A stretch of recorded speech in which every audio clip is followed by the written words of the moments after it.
Okay, so sagutan naman natin itong another past board problem in fluid mechanics under fluid properties or properties of fluids. Yung mga density, mass density, weight density, specific gravity, yun lang ata yun dito. Isa lang sagutan natin. Yun yung practice problem na lang yung isa. Another past board din yan. At ito tayo sa carbon tetrachloride.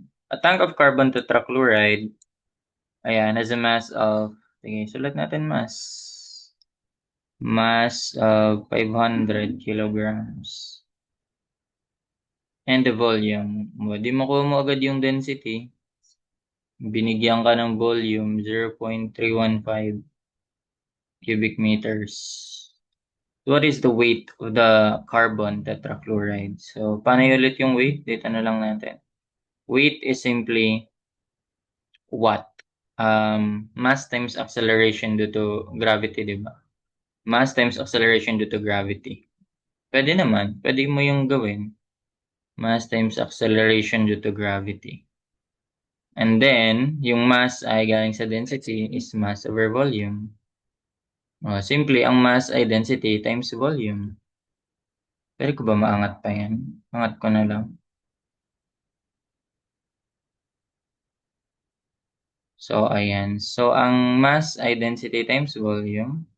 So, that is just yan, density times volume times g. Or in short, yung density times g acceleration due to gravity ay simply unit weight. So, ayan. So, ayan. O, alam mo na yung unit weight times volume din, edi maganda. Weight is simply unit weight times volume. Paano natin papalabas yung unit weight? Unit weight is simply density times acceleration due to gravity. So, ayun, kunin mo na density. Density is mass over volume. 500 divided by volume, 0.315. Ayun yung density. Meron ba yun? Ay, hinahanap din pala siya. 1587. O, edi maganda. Mass density. Lagay ko nga yan sa D for density. O, para makuha mo yung weight, that is just density. Weight pala, no? Unit weight times volume.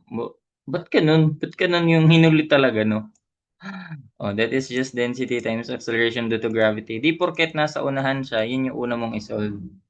Pag situational problem, tignan mo lahat yung required. Kasi baka napalabas mo na pala yun. And 15.571. Engineering notation na lang yun. 15.57 per unit weight. And para sa mismong weight, unit weight times volume. Unit weight, tuloy-tuloy lang yan. Times mo sa volume. Cubic meters. 0.315. Ayan. 4905. Naka-newtons to?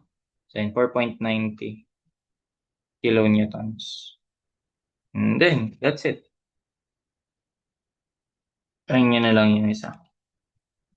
Yan lang sinulat ko. Ito lang yung baon. Weight is equal to mass times acceleration due to gravity. From force equals mass times acceleration. Diba? Sa Newton's second law. Ito, basic. Chemistry pa lang yan. Density is equal to mass over volume. And yung unit weight is simply density times acceleration due to gravity. Ganyan lang yung baon natin. Goods na yan. Ayun lang. Bye-bye.